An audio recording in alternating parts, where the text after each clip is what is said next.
अगर आप भी चाहते हैं तो कबीर स्थान और आप ही के निर्गुण भजन सबसे पहले आप तक पहुंचे तो हमारे चैनल को सब्सक्राइब जरूर करें और साथ में बेल आइकॉन को दबाना ना भूलें। साथ ही वीडियो पसंद आए तो हमारे वीडियो को लाइक जरूर करें।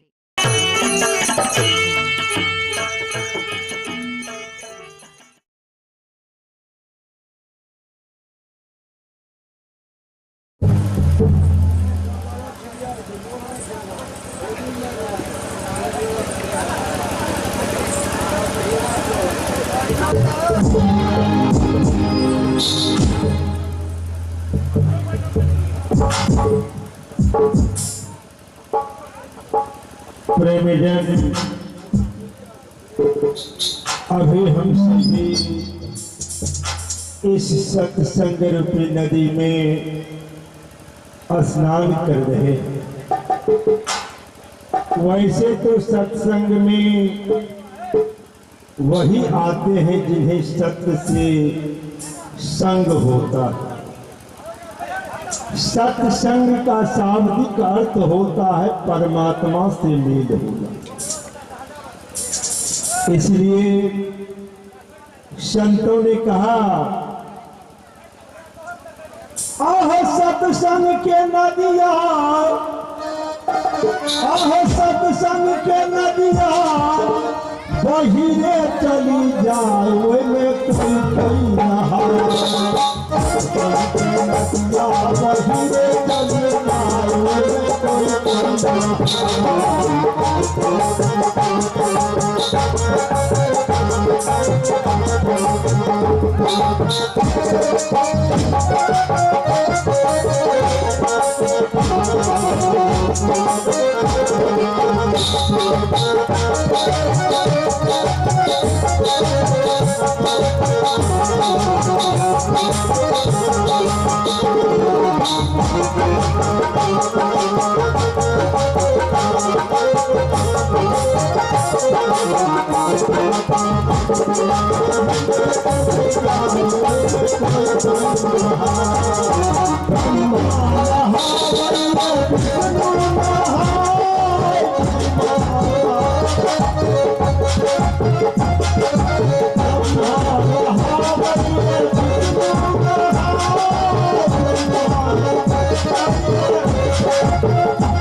सत्संग रूपी नदी में वही स्नान करते हैं जिन्हें सत्य से संग होता है, मेल होता है।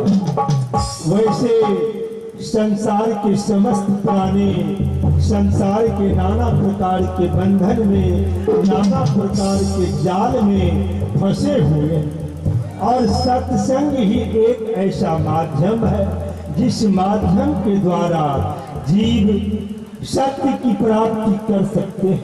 अरे सिपाही देखो, यही है आजमगढ़ की सीमा। जी महाराज। और यही सुंदर बगीचा है। क्यों नहीं, आओ चलिए महाराज। तुम लोग भी मेरे साथ साथ आओ। बड़ी हरा भरा बगीचा है और बहुत सुगंधित, बहुत अच्छा लगते हैं यह।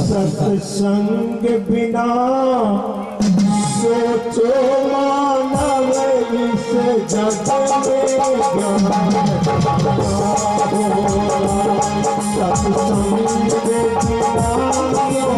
सोचो मानव इस जग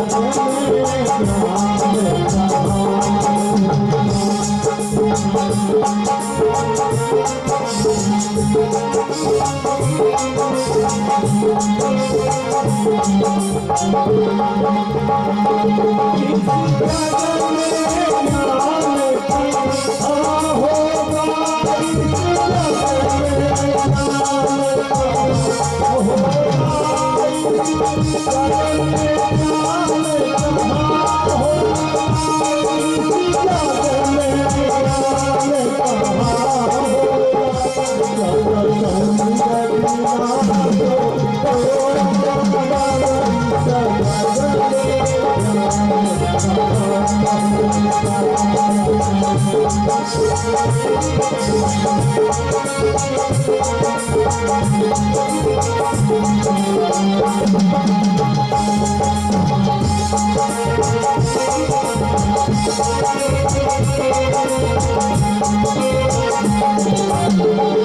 जी महाराज।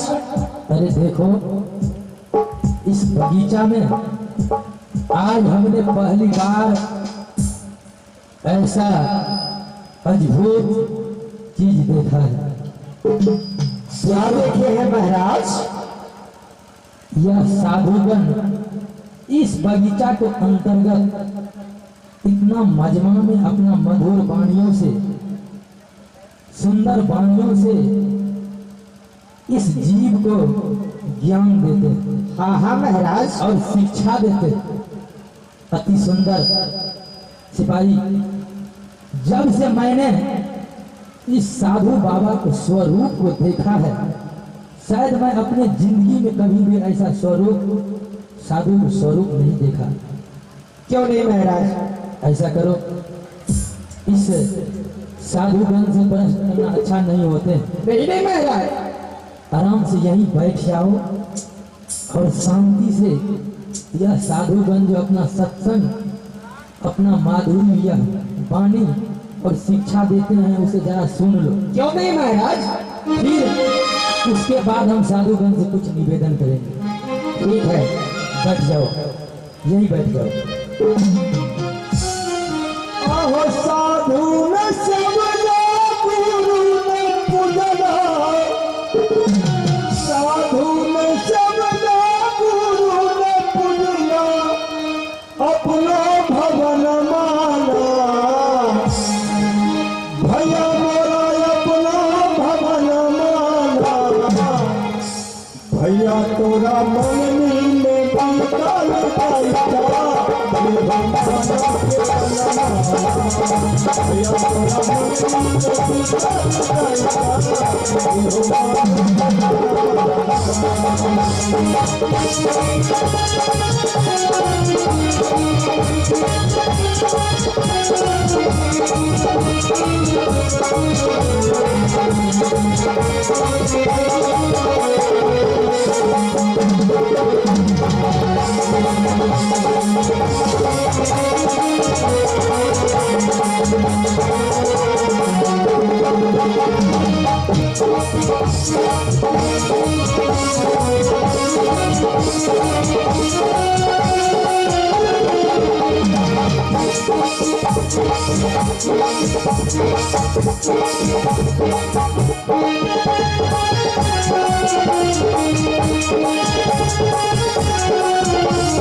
प्रेमजन, साधु ने सेवला गुरु ने पूजला, अपनो भवनमा ना भैया तोरा मंगनी में बीतल जाय छ, येहो मानुष के तन माना, ये मानव का चोला। महाराज चलो हम सब मिलकर इस साधु के चरणों में प्रणाम करो। क्यों नहीं महाराज? प्रणाम साधुगण।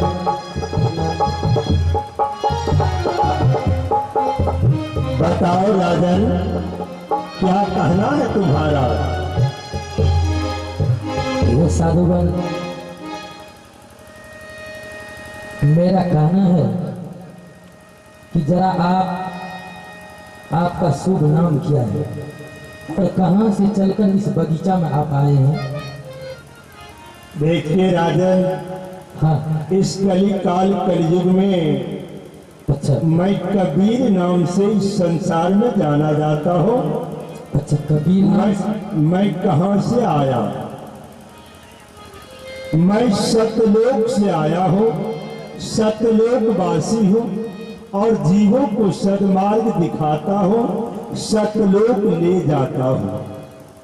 अच्छा, हे साधुगण, जब से मैंने इस बगीचा में आपको यह सत्संग और सुंदर वचन और इस मानव को कल्याण करने वाला शिक्षा आपको मुखारबिंद से जब से मैंने सुना है, मेरे मन में ऐसा होता है कि आप अगर अपना शरण में मुझे भी लगा लेते, इस भक्ति और भजन से हमें अति प्रिय है और अति इच्छा है।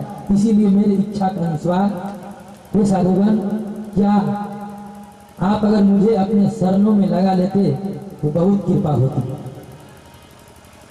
ठीक है राजन,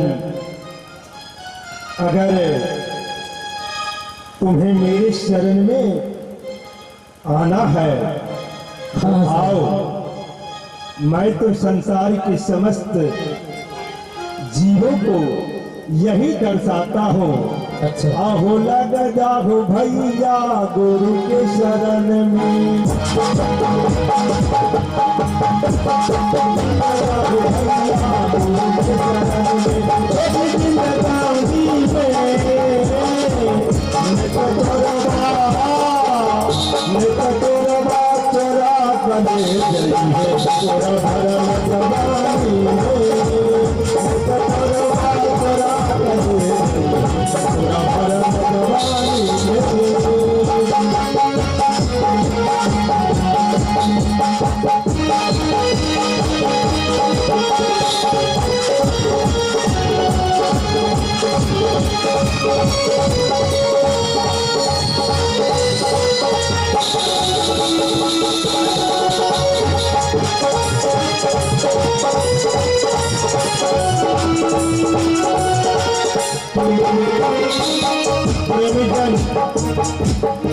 कबीरा गर्व न कीजिए काल दहा कर केस, ना जानह कि तुम्हारी है क्या घर क्या परदेश।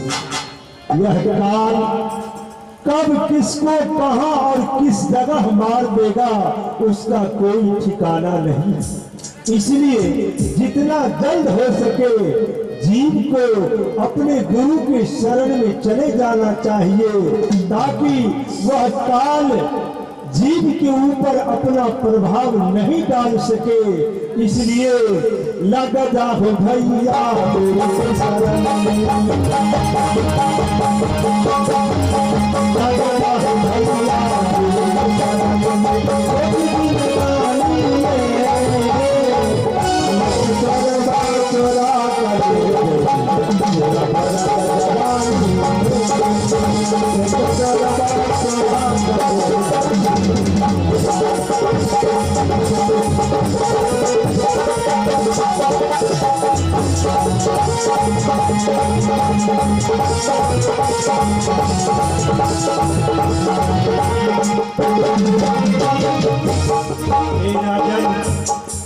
हाँ साधुगण, क्या तुम मेरे शरण में आना चाहते हो? क्यों नहीं, लेकिन मैं आपको शरण में आना चाहता हूँ, लेकिन एक निवेदन और है। क्या?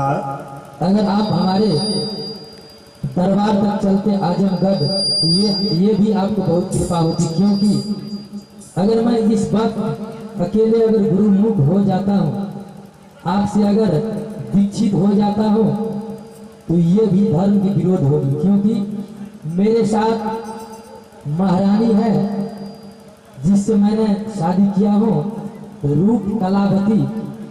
मैं चाहता हूँ कि आप मेरे महल तक चलिए और उसको भी आप शिक्षा मंत्र दीजिए, वह भी धन हो जाएगी।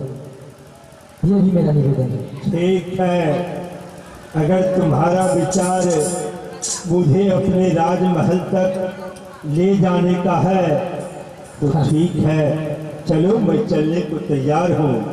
धन्यवाद, चलिए।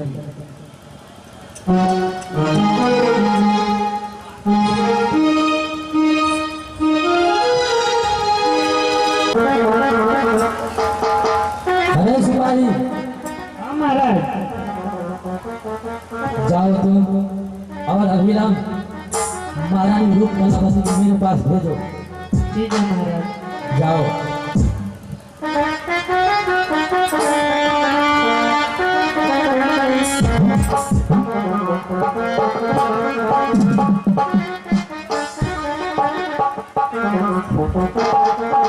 प्रणाम महाराज।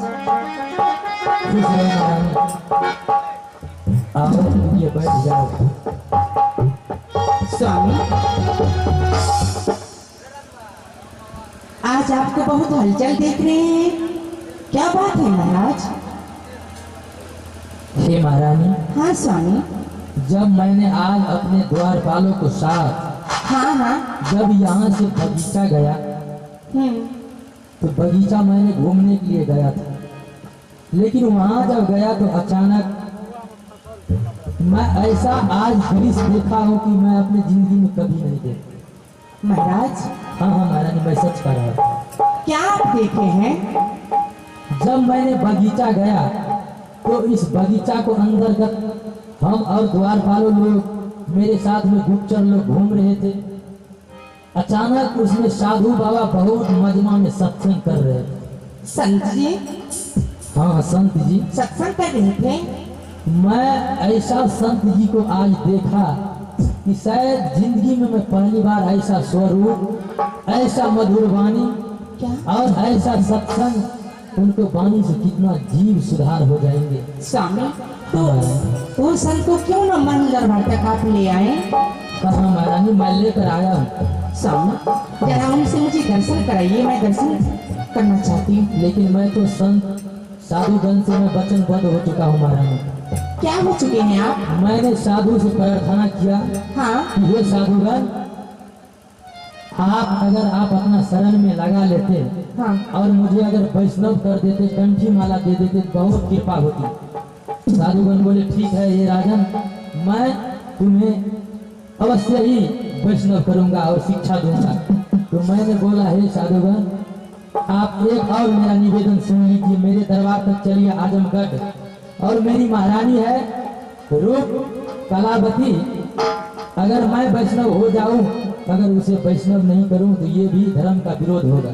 स्वामी, हाँ, मैं भी वैष्णव होना चाहती हूँ। तुम मैं भी गुरु की शरण में जाऊंगी स्वामी। तुम भी वैष्णव होगी? हाँ हाँ। अति सुंदर, बहुत अच्छा। ठीक है, चलो कहाँ है ये संत जी? मैं लेकर चलता हूँ तुम्हें। अरे सिपाही,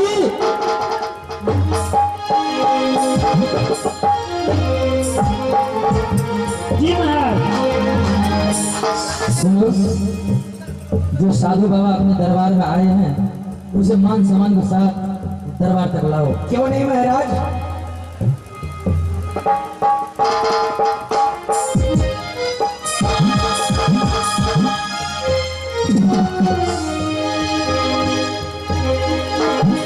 प्रणाम संत जी, आसन ग्रहण कीजिए।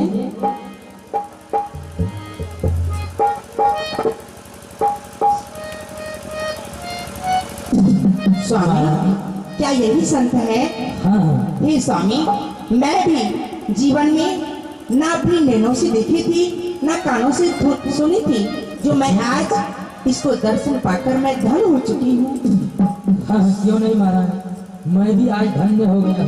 स्वामी, हाँ, मैं यही चाहती हूँ कि दोनों गुरु की शरण में चली जाऊं।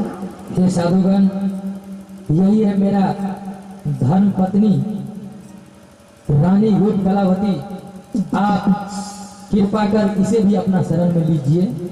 हाँ हाँ संत जी, दया करके आप भी मुझे अपनी शरण लगा लीजिए। ठीक है, तुम दोनों प्राणी और सामने मैं तुझे अपना कंठी माला दे देता हूँ, फिर समय पाकर तुझे अपना वह मूल मंत्र नामदान दूंगा, जिस नामदान के द्वारा तुम उस सचखंड तक, उस सतलोक तक जा सकोगे।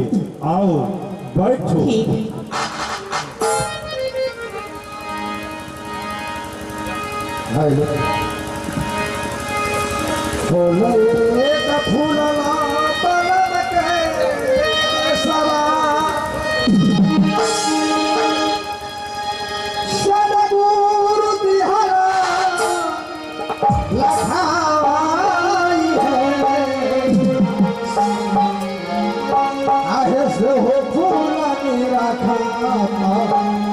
सुरती मालिया मानो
दयोगी।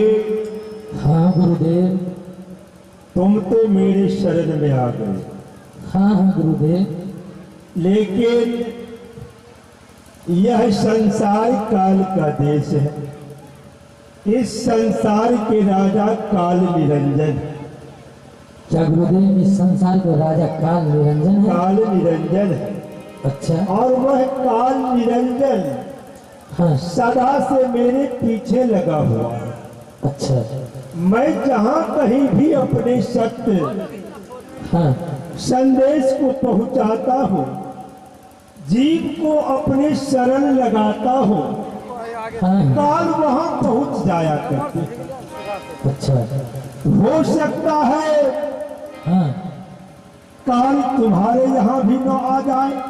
क्या क्या काल यहाँ भी आ सकते हैं? हो सकता है, क्योंकि मैंने तुम्हें बताया कि काल सदा से मेरे पीछे लगा हुआ है। तो गुरुदेव मैं क्या करूंगी? उसके लिए तुम्हें कुछ करना नहीं है। तो तुम्हें अपने सत्य भक्ति पर हाँ। आरूढ़ होकर रहना है। अपने सदगुरु के वचन पर विश्वास करके गुरु भक्ति करना है। अति सुंदर। अगर तुम गुरु भक्ति को भूल जाओगे, हाँ। गुरु को अपने हृदय से विशाल दोगी, काल तुम्हारे ऊपर तुम्हें प्रभावित कर सकते हैं। इसलिए हे देवी रूप कलावती, हाँ हाँ तुम गुरुदेव। अपने सदगुरु को अपने हृदय में धारण कर लो। क्यों नहीं गुरुदेव? और अगर कहीं वह तुम्हारे ऊपर अपना प्रभाव डाल दिया, हाँ पुनः तुम अपने सूरज को अपने सद्गुरु के ऊपर ठिकाना। हाँ अगर तुम्हारे ऊपर किसी भी प्रकार का कष्ट का समय आए, विपत्ति का घड़ी आए, हाँ। तू मेरा स्मरण करना, मैं अवश्य आऊंगा बेटी, अवश्य आऊंगा। ठीक है गुरुदेव, मैं ऐसा ही करूंगा। तो मैं इतना कह करके पुनः आगे की ओर जा रहा हूँ बेटी। तुम लोग सद्गुरु के भजन भक्ति करो और अपने गृह में रह करके ही भक्ति करो। मैं यहाँ से जा रहा हूँ साहेब साहेब साहिब।